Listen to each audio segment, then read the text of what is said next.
Hi, this is Aaron Jerome out with another YouTube video. I want to acknowledge a couple of things. First of all, this cool spaceship is found at mycockpitview.com, and this cool number tunnel is found at Necessary Disorder.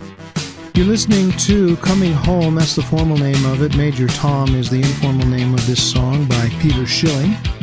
And today we're going to be talking about Introduction to Number Systems, Part A and B, binary to decimal to binary. Admittedly, this is quite a rudimentary topic, so one might well ask, why was this introduction to binary saved until now? Well, actually it wasn't. I have been introducing binary all through this course so far. But there are some formal rules that students need to become aware of that apply to all number systems, and that will serve to give students a better foundational perspective of the binary and all other number systems. So here we go. We're going to get started on it.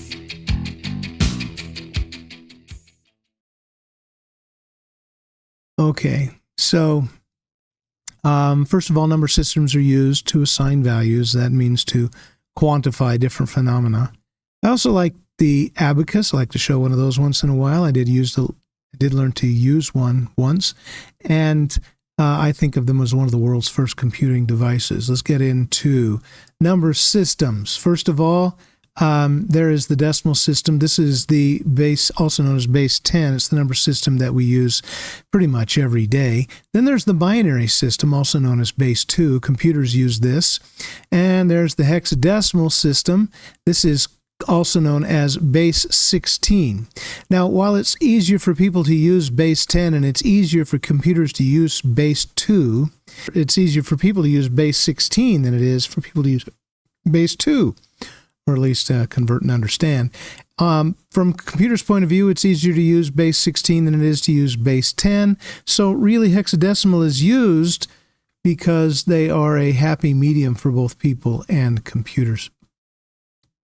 We're going to be getting into the octal system. We probably won't get into the hexadecimal or octal system until a different video, but I'm just mentioning these because these are all number systems that we're going to be talking about.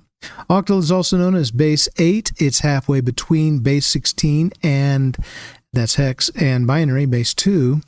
And so it's another happy medium language. And finally, we're going to be talking about binary coded decimal, which is quite different, but it's base 2, it's a little different, I guess.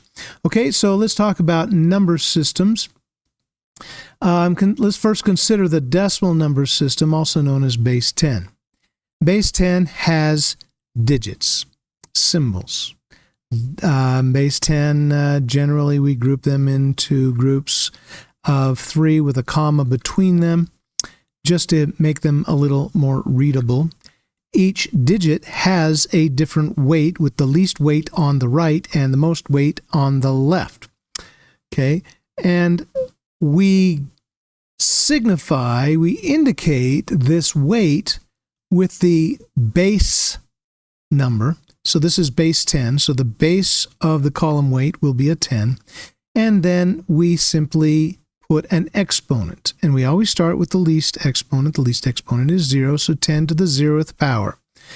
And that 10 basically is a representation of how many symbols are used, but the base number 10, and it's true in all number systems, is not used as one of the symbols because that's 2 symbols. We use symbols 1, 2, 3, 4, 5, 6, 7, 8, 9, and 0. That's 10 symbols. And the exponent indicates the weight of the column or weight of the digit. So as we go toward the left, we increment the exponent. So the next left is 10 to the 1th, 10 to the 2th, 10 to the 3rd, 10 to the 4th, 10 to the 5th. Yes, I know I said 1th, 2th, and 3rd, but it's an easier way to say it, and my students understand it, hopefully. I'm going to keep doing it. Okay, so that 0 there. We need to talk about that. What is any base to the 0th power? Some students, sometimes they say, oh, that's 0. It's not. Anything to the 0th is 1. 7 to the 0th is 1. 12 to the 0th power is 1. Squirrel to the 0th power is 1. Giraffe to the 0th power is 1. You get the idea. There is one exception to this rule, though, and that is 0 to the 0th power is undefined. But we never use that. Okay, so I'm now resolving this. 10 to the 0th power is a 1. 10 to the 1th power, that's a 10. 10 to the 2th power, if you think about it, this is how many zeros we're adding to these things. 10 to the 2th power, that's 100. 10 to the 3rd power, that is 1K. 10 to the 4th power, that's 10K. 10 to the 5th power, that's 100K. Remember, in engineering prefix notation, previous we learned letter K means thousands, so you can replace the K with 3 zeros. K equals 3 zeros. That's what that means. Just a way to abbreviate the number. Okay, so in number systems, we're going to consider a random obscure base, such as base 3. We're going to put some digits out there. Each digit has a different weight. For example, we use 3 symbols, 0, 1, and 2, and the base name is never used as a symbol, so just remember that. That's just true for every number system. And the exponent is the weight of the digit. So all we have to do is put a 3 to the 0th, a 3 to the 1th, a 3 to the 2th, a 3 to the 3, 3 to the 4th, and a 3 to the 5th. And then we can resolve those into their actual base numbers. So that has a weight, that column has a weight of 1, that column has a weight of 3, that has a weight of 9. 3 times 3 is 27, 3 times 4 is 81, and 3 times 5 is 243. Okay? You don't need to know this. It's just, all I'm doing is trying to make you aware that the rules, like the ones I've shown you down below, the base is how many symbols are used, and the exponent is the weight of the digit. Those are red, by the way. You should be writing those in your logbook because those are rules. Same rule for every number system. Okay, so let's talk about another random obscure base such as base 5. There are some digits for base 5. Each digit has different weight. So all we have to do is put 5 to the 0th, and the base tells us how many symbols are used, so it's 0 through 4. That's 5. The number 5 is never used, and the exponent is the weight of the column. So if we resolve those down, we get these numbers. 5 times 5 is 3125. And that's pretty much the truth of every number system. So now we need to learn how to count in a well-known number system. We're going to learn how to count in base 10. The decimal system. Okay, so we know that the decimal system uses 10 symbols, and we can start over there on the left in the least weighted column, and 0 is the first symbol. And you probably didn't know this, maybe you should write this down, but in the base 10 system, after 0 you get a 1, and then a 2, and a 3, and a 4, and oh, by the way, these zeros out here, the value is the same weight whether those zeros are there or not. We put them there as placeholders or to help us understand things. That's why I've left them in there. The value of the number is the same whether these zeros are visible or not. I'm leaving them in there. Showing the zeros, though, is often optional. 5, 6, 7, 8, 9. Oops, we ran out of symbols. What now? Well, you obviously know that the next number is a 10. At least I hope you know that by now. But what is the universal rule that works in every number system for the next number? We need a rule that works in base 3, base 5, base 7, base 2. What is that rule? Here's the rule. It's in red. I want you to write it down in your logbooks. The global number systems rule used in every number system. In a column, when all of the symbols have been used, here's what we do. First, we increment the symbol in the next left column. That just means increase by 1. The next left column next to the 9 is a 0. We're going to increment that, making it a 1. But we're not done yet. We start over with 0 in the column that ran out, and then we can just continue again. That is the rule for every number system.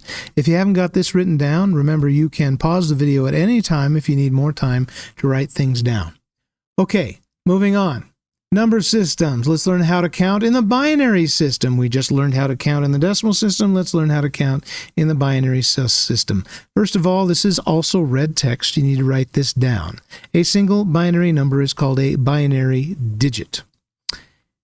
And that's a binary digit. Or or for short, if we abbreviate it, we just call it a bit, which stands for binary digit. You can see the letters are underlined there.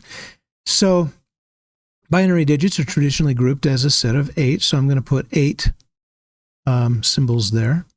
And the two numbers that are used in binary are 0 and 1. So they either have to be zeros or ones. Okay. A set of 8 binary digits is traditionally called a byte. And if we only are talking about half of a byte, then that is called a nibble. Yes, half a byte is a nibble.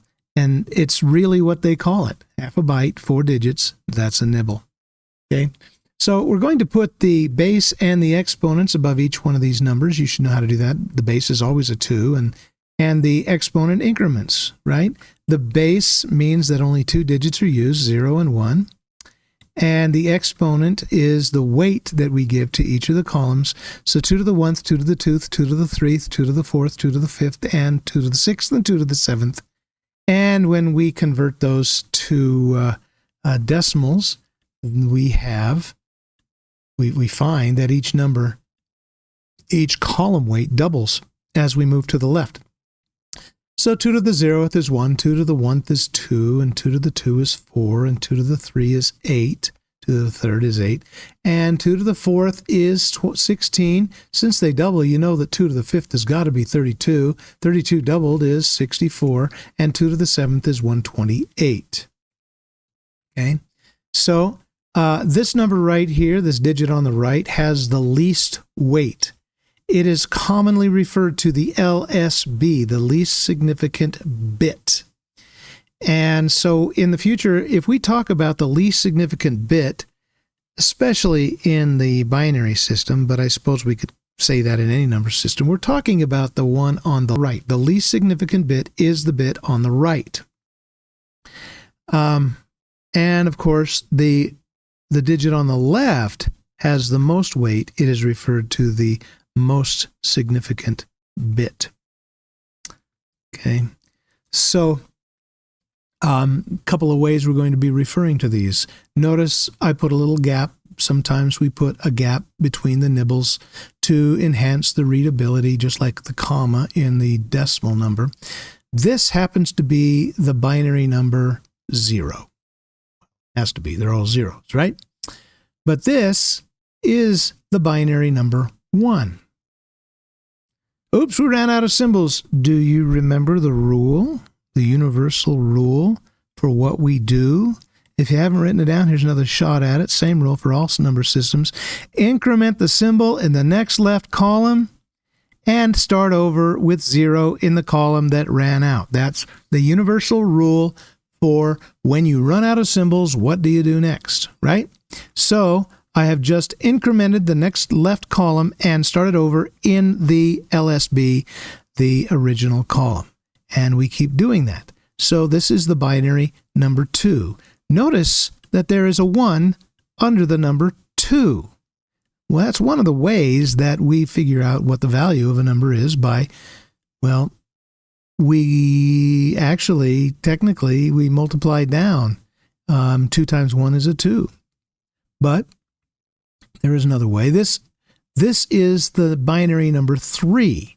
So we could also just add up the numbers that have a 1 under them. We could add up the column weights that have another number under them, and that's another way in the binary system that we can convert binary numbers to decimal values. Okay? So again, notice that there is a 1 under the 2 and the 1. Those add up to 3. Oops, we ran out of symbols. Do you remember what to do? Hopefully, same rule, increment the symbol in the next left column and start over in 0, with 0 in the column. In this case, it's the columns that ran out. So the last 2 columns will be zeros, and the 4's column will be a 1. That sure looks a lot like a 100, but it's really the binary number 4. We just add up the numbers, the column weights that have a 1 under them, or we could also multiply down. Notice there's a 1 under the 4. Can you predict what a binary 5 looks like? Yeah, that's a binary 5. 4 plus 1 is a 5. Just add up the column weights with a 1 under them. Can you predict what a binary 6 looks like? Hopefully by now you can. That is a binary 6. 4 plus 2 is 6. Binary 7, binary 8, binary 9, 10, 11, 12, 13, 14, and 15, because 8 plus 4 plus 2 plus 1 is 15. 8 plus 4 is 12. 2 more, 14. 1 more, 15. Increment the next left column. Start over in the columns that ran out. This is the binary number 16.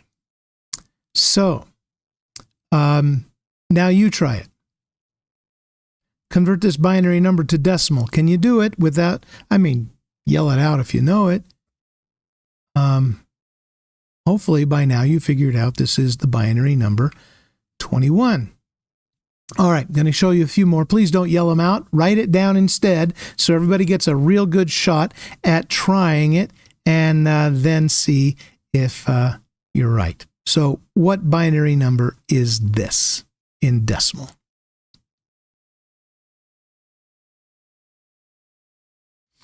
If you said that this is a 35, you are correct. What's this number?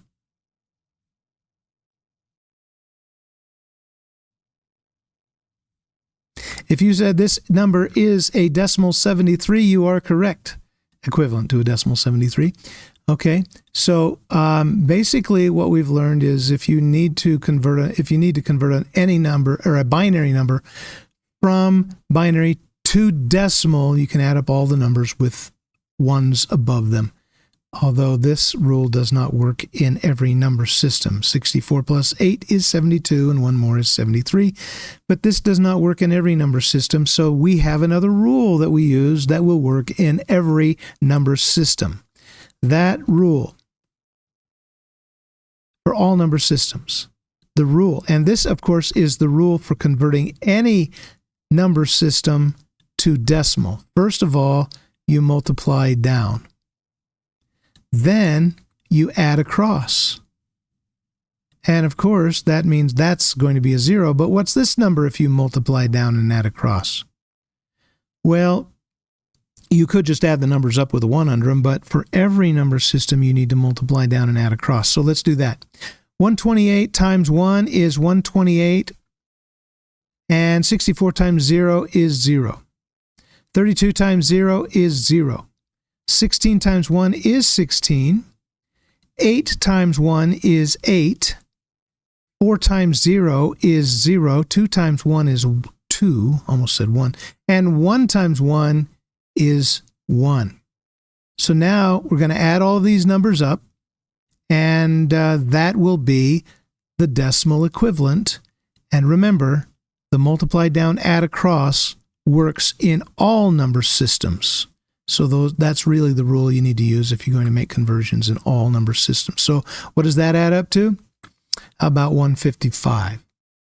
Okay, so in the binary system, now you are aware that each one of the positions, each one of the columns has a specific weight.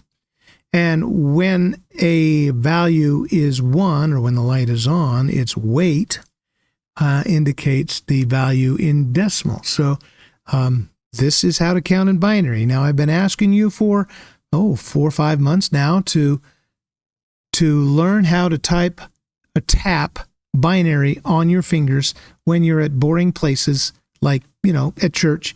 You're just sitting there wondering what to do, what to think about. You could learn to tap in binary on your fingers. You're going to actually have to do that to pass off an assignment in a couple of weeks. So just letting you know, just reminding you. Okay, now binary is such a simple number system that it's very simple to make binary counters, mechanical binary counters. This one is made out of Legos.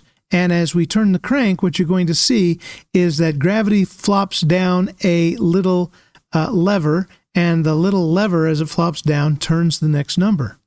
So when we get to the 1 and we run out of digits, this mechanical converter will flip the next number. And there it goes.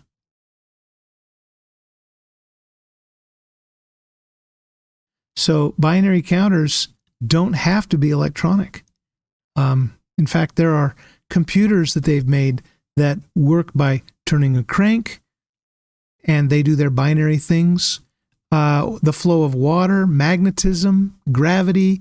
We can make binary computers out of all of this phenomenon. Okay, phenomena. Okay, so can you do it backwards? Can we take a 13 and you can figure out what it is in binary? Well, to do that, you kind of need to know the column weights. Are we going to put a 1 under the 16? No, that's too big. So we're going to put a 1 under the 8, right? The answer is definitely not 16. We'll put a 1 under the 8. We'll see how many is left over. 13 minus 8 is 5. So now we need to account for 5 more. So we're going to put a 1 under the 4. 5 minus 4 is 1. We only need to account for 1 more. And so we put a 1 under the 1, and 1 minus 1 is 0. So we know this is the number 13. 8 plus 4 is 12, plus 1 more is 13. So I'd like you to try 1 or 2 of these as well. See if you can write them down before I show the answer, the binary version of the decimal number 19. Can you do it?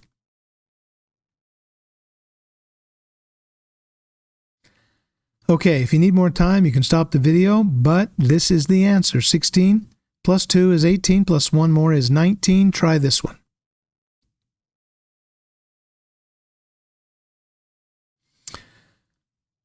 Now, this is a little hard because I removed the column weights, but you've got to memorize. The first column is the ones column, and they just double as they go up. So hopefully you wrote that down on your paper, or maybe you can just count over to which column is which weight. And we decided we better, 32 is too big, 16 is the next number, so we put a 1 under that. 16 from 23 means we need 7 more.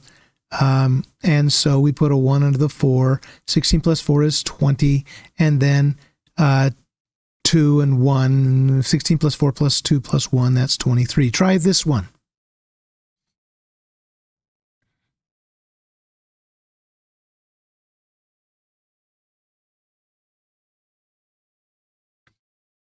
Okay, hopefully you've had enough time. If not, you can pause the video. This is the number 32 plus 8 plus 4 plus 2 equals 46. Here's another one.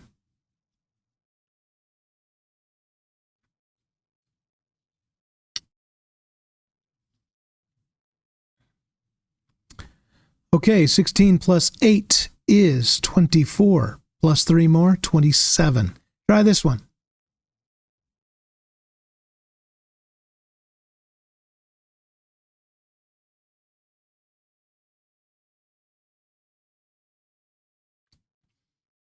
Pause the video if you need more time. The answer to this is 64 plus 8 plus 4 plus 1. Okay. So you have now learned how to convert binary numbers to decimal numbers. You need to memorize the numbers above the zeros. Those are the column weights. And notice they double as we move left. And for my students, you're ready to take a computer quiz, see if you can actually convert numbers from decimal to binary and from binary to decimal. So that is all I have for now.